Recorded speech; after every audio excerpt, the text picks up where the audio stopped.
à tous, comment ça va? Vous êtes en forme? Yes. Ben moi pas. Mais je suis quand même là.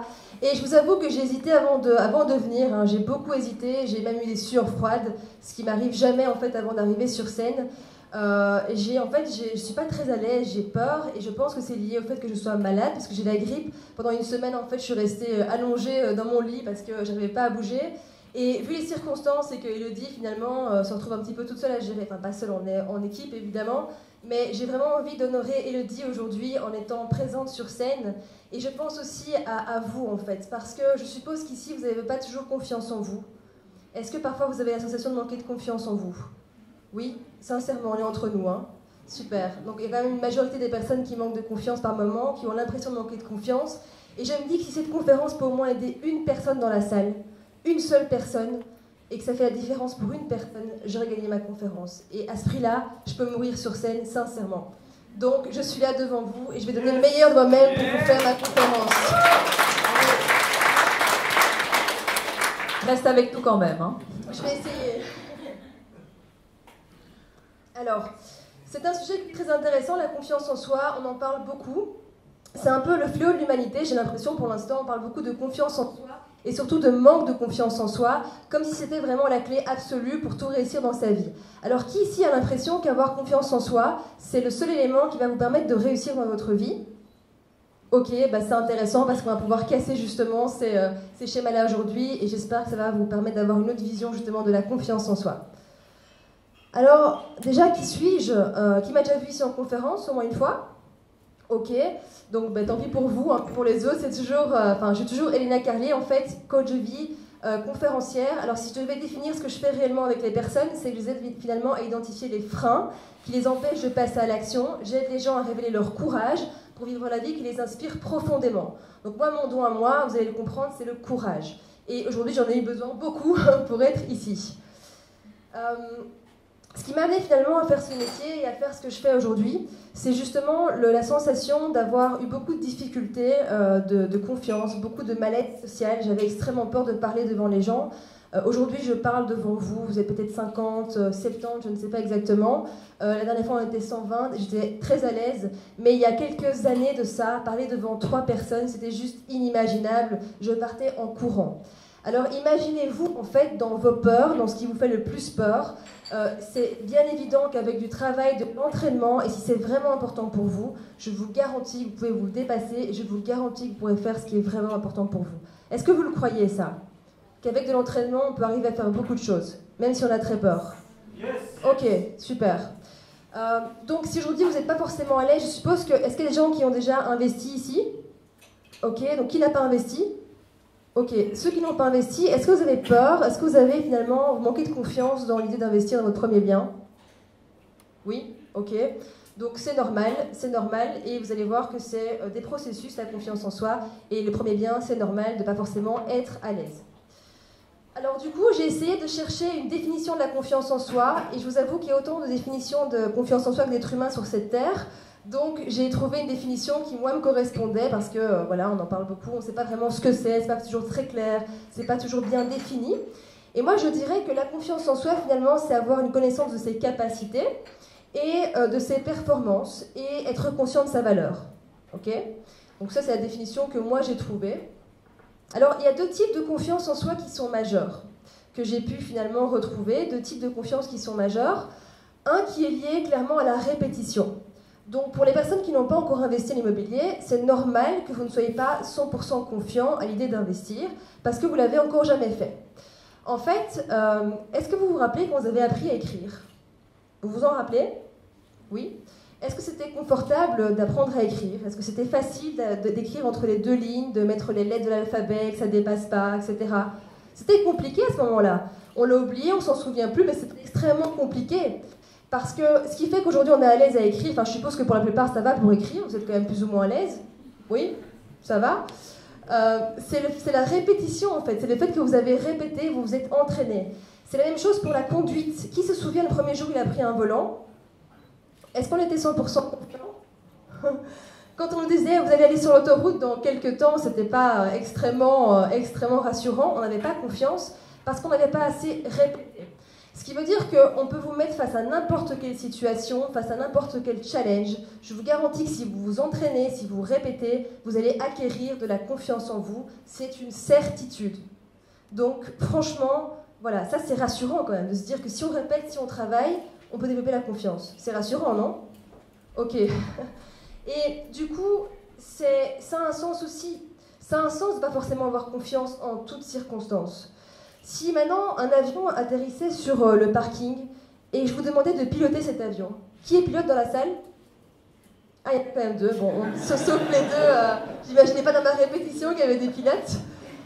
Mais pour les autres, imaginons que vous preniez, je sais pas comment on dit, les commandes. On dit les commandes?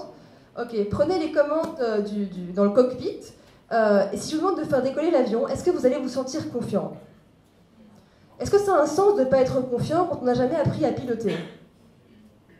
Qu'est-ce qui se passerait si, d'après vous, si vous preniez les pilotes et l'avion et que vous faisiez décoller l'avion sans avoir appris à piloter?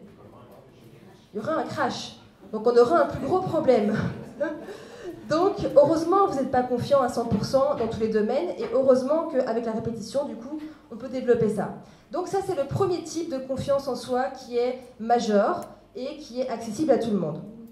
Le deuxième type est encore plus accessible à tout le monde, donc ça tombe bien.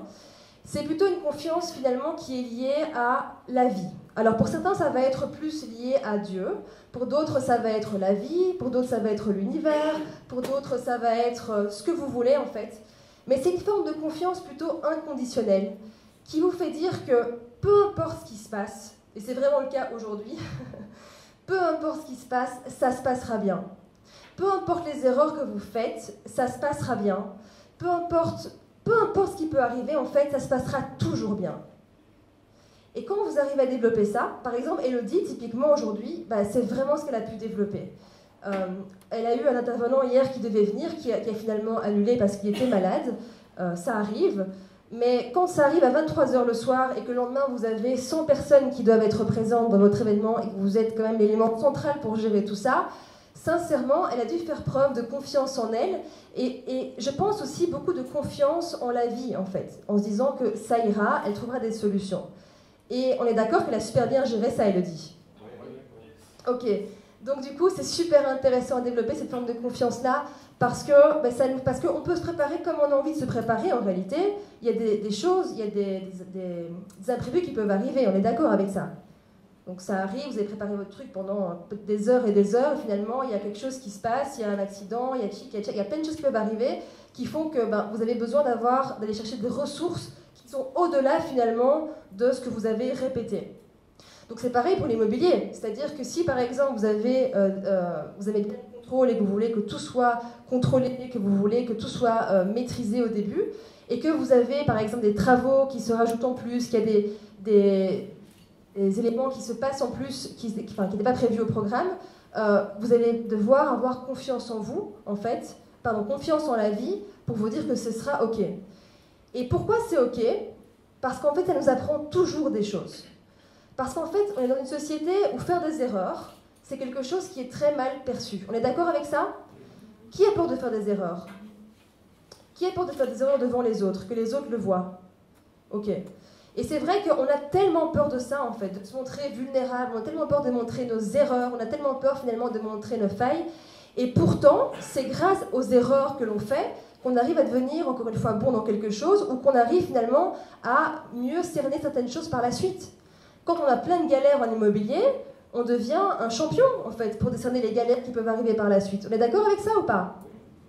Donc, super qu'il y ait des erreurs, super que ce ne soit pas forcément simple, super qu'il y ait des choses qui vont arriver, parce que de toute façon ça arrivera, je vous le garantis, vous pouvez tout prévoir, il y a forcément des choses qui vont arriver, qui ne vont pas forcément être prévues, et ça va vous permettre de vous entraîner, et donc vous serez de mieux en mieux, et vous serez de plus en plus à l'aise. Qui est parent dans la salle? Ok, super, donc c'est intéressant. Comment est-ce que vous parlez à vos enfants quand vos enfants ils se trompent, quand vos enfants ils font des bêtises, quand vos enfants ils ne sont pas toujours au top? J'aime bien prendre cet exemple-là en coaching individuel parce que j'ai beaucoup de clients qui ont la sensation de manquer de confiance en eux et qui sont souvent très durs en fait avec eux-mêmes, j'ai l'impression. Et du coup, je leur pose souvent la question finalement, comment est-ce que tu parlerais à ton enfant? Donc c'est plus facile de le voir quand c'est son enfant et pas son enfant intérieur. mais comment est-ce qu'on lui parlerait? Et ça, c'est super important en fait. Parce que la manière dont on se parle, ce qu'on se dit à nous-mêmes, est super important pour ce que l'on croit de nous-mêmes. Il paraît que tout ce qu'on dit après « je suis », on le devient. Donc si vous dites « je suis nul »,« je suis pas confiant »,« je suis ceci, je suis cela », en fait, vous êtes ce que vous pensez être le plus souvent. Et donc, ce qui est intéressant de comprendre dans la confiance en soi, c'est que, je vous le garantis avec certitude, ça n'existe pas une seule personne qui n'a pas confiance en lui. Ça n'existe pas de ne pas avoir confiance à 100% en soi. On peut ne pas avoir confiance dans certains domaines de sa vie, mais on n'a pas zéro confiance en soi, ça n'existe pas. Et pour le cerveau, c'est hyper intéressant et important de comprendre finalement, de voir dans quel domaine finalement vous êtes déjà confiant, dans quel domaine vous êtes déjà à l'aise, pour vous aider à vous projeter dans d'autres domaines de votre vie. Du coup, c'est l'exercice que je vais vous demander de faire, si vous avez une feuille ou sur un téléphone ou peu importe, c'est de voir déjà dans quel domaine vous êtes confiant. Ça peut être vos relations, votre relation amoureuse, ça peut être votre travail, ça peut être peu importe la situation en fait, ou le contexte, mais dans quoi vous êtes déjà confiant. Et ça c'est hyper important pour casser le schéma de je suis confiant ou je suis pas confiant, parce que je vous assure que pour moi c'est une hérésie, quoi. Je vous laisse quelques secondes pour répondre à la question. Vraiment ça aide, hein, donc n'ayez pas de doute, ça aide.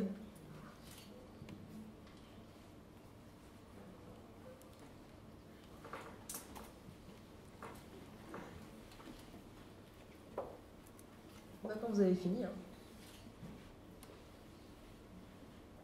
Il y a beaucoup de gens confiants ici, je le sens, qui n'écrivent pas beaucoup.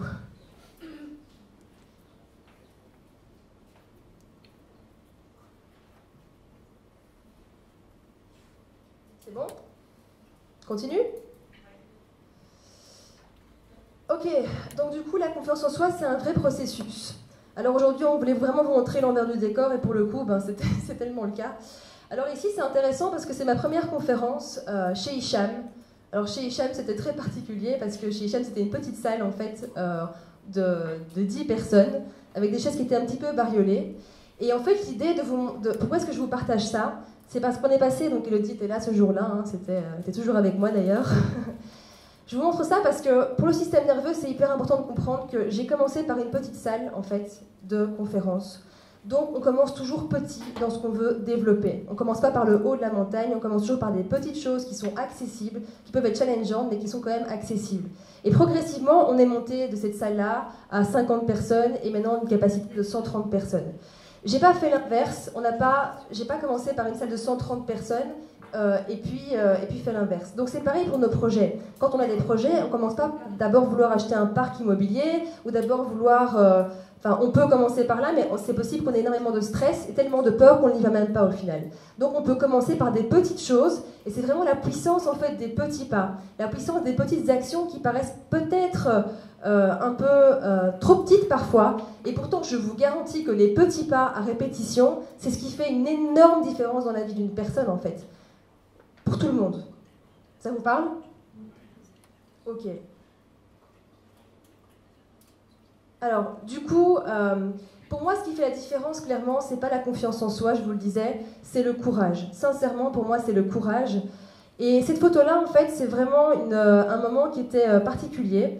Donc j'ai un chapeau de diplômée parce que effectivement j'ai fait des études, mais pas comme tout le monde je pense, parce que j'ai commencé tard, j'ai commencé à l'âge de 27 ans et j'avais beaucoup de difficultés à l'école en fait. Hein. J'avais énormément de difficultés à suivre, j'avais même pas fait de secondaire, enfin j'avais fait des secondaires approximatifs et on me disait que c'était impossible de faire des études supérieures avec mon niveau et je l'ai pas cru, je l'ai fait, c'était très dur.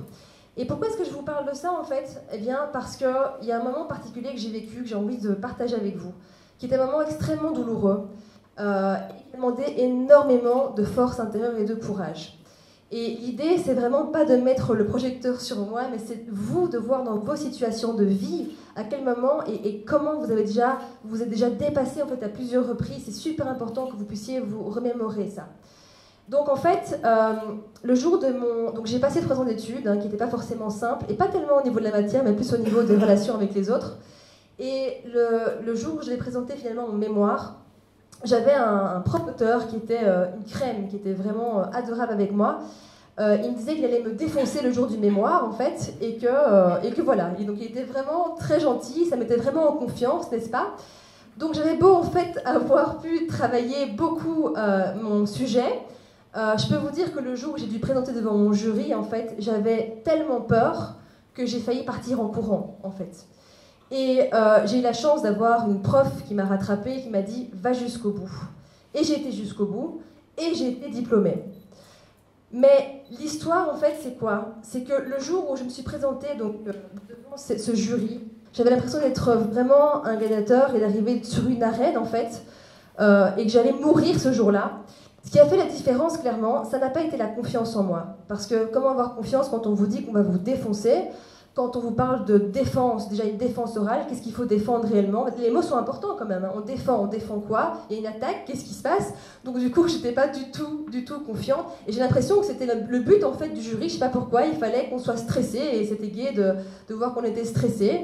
Et effectivement, je l'étais, mais j'ai quand même réussi. Et ce qui a fait la différence, c'est que je me suis dit, je vais tout donner, et je vais faire ce que j'ai à faire, quitte à, encore une fois, m'évanouir devant les autres. Et donc, c'est vraiment intéressant parce que ce courage-là, en fait, c'est ce qui fait qu'on y arrive dans la vie. Ce courage-là, c'est ce qui fait qu'on y arrive. C'est pas tant la confiance en soi. Vous allez voir après, je vais vous montrer la pyramide qui vous permet de développer la confiance en vous. Mais la première chose à comprendre, c'est le dépassement et c'est le courage. Est-ce que ça vous parle, ça, cette notion de courage? Qu'on a besoin d'aller parfois chercher des ressources à l'intérieur de nous, dans des situations qui sont extrêmement compliquées, et que c'est grâce à ça, finalement, qu'on peut se développer. Oui? Ok. Alors la définition du courage, pour moi, elle est beaucoup plus simple que celle de la confiance en soi, en fait. Hein. Donc le courage, dérivé du cœur, est une vertu qui permet d'entreprendre les choses difficiles en surmontant la peur et en affrontant le danger, la souffrance, la fatigue. Depuis l'Antiquité, dans la plupart des civilisations, le courage est considéré comme l'une des principales vertus indispensables aux héros. C'est pas beau, ça? Non? Si? En tout cas, je trouve ça super beau. Alors bien sûr, il y a des clés spécifiques qui peuvent vraiment vous aider à prendre confiance en vous dans certaines situations. Il y a bien sûr les petites actions quotidiennes, comme je vous le disais, qui peuvent paraître petites, mais qui pourtant vont vraiment faire une différence dans votre vie. Donc des choses qui vont vous challenger, mais qui vont vous permettre d'avoir une zone de confort qui va s'étendre par après. Les mots que j'utilise, comment je me parle, si je me dis je ne suis pas quelqu'un de confiant, je ne suis pas quelqu'un d'à l'aise, je ne suis pas à l'aise de parler aux gens, je ne suis pas ceci, je ne suis pas cela, ça va vous restreindre. Et à l'inverse, si vous dites, vous pouvez aussi utiliser le mot, par exemple, je ne suis pas confiant pour le moment, ou je n'ai pas confiance dans tel domaine, ce qui est très différent pour votre cerveau en fait. Okay? Donc comment vous vous parlez, c'est hyper important. Rappelez-vous de l'enfant, de vos enfants, de l'enfant intérieur. On n'a pas envie de lui parler mal, on n'a pas envie de le critiquer, on n'a pas envie de l'empêcher d'avoir confiance en lui en fait. Mais cet enfant intérieur, il est en chacun de nous, donc on peut bien se parler aussi. Vivre en accord avec ses valeurs, clairement, c'est vraiment important pour la confiance en soi. Si je ne vis pas en accord avec ce qui est important pour moi, c'est difficile d'avoir confiance en moi, je veux dire. Si le business est quelque chose qui est hyper important pour moi, mais que je privilégie de passer du temps avec ma famille parce que j'ai pas envie d'être jugée, je vais pas me sentir au top de ma confiance en moi. Donc c'est vraiment apprendre à vivre en accord avec ses valeurs. Et en plus, ça rend très heureux de vivre en accord avec ses valeurs, donc c'est juste top. On a la posture également, comment je me tiens. Si j'arrive ici et que je marche comme ça, déjà je ne montre pas beaucoup de confiance en moi, et en plus de ça, j'ai pas la chimie de quelqu'un qui a confiance en moi. Donc vraiment se redresser. Si vous avez rendez-vous avec votre banquier par exemple, ou vous devez acheter une maison, vous êtes dans une situation qui n'est pas forcément habituelle, vous voulez avoir un crédit immobilier, eh bien vous pouvez vous redresser tout simplement, être bien droit, respirer calmement. Et je vous assure qu'en termes de charisme, ça aide vraiment à vous faire confiance, parce que aussi, on a envie de vous faire confiance quand on est banquier, d'être sûr que s'il y a un problème, vous pourrez gérer la situation. Et on a plus tendance à faire confiance à quelqu'un qui se tient droit et qui est ancré, plutôt qu'une personne qui se tient comme ça. Juste ou pas? Après, l'entourage. L'entourage est hyper important. Les personnes que vous avez autour de vous, si dès que vous parlez de vos projets immobiliers, de ce qui est important pour vous, de l'investissement, vous commencez à vous défoncer, sincèrement, ça ne va pas favoriser votre confiance en vous. Donc l'entourage que vous avez est extrêmement important. Alors bien évidemment, on ne peut pas choisir tout le temps toutes les personnes qu'on a autour de nous, mais on peut quand même choisir à qui on parle, et on peut choisir aussi de changer d'entourage, si jamais. Ça vous parle tout ça? Yes, ok. Ensuite, on a la respiration. Bien sûr, la respiration, ça nous permet de nous calmer, de nous centrer. On en parle beaucoup, ça peut paraître farfelu, mais ça l'est pas du tout. C'est quelque chose qui apaise énormément et qui donne encore plus d'assurance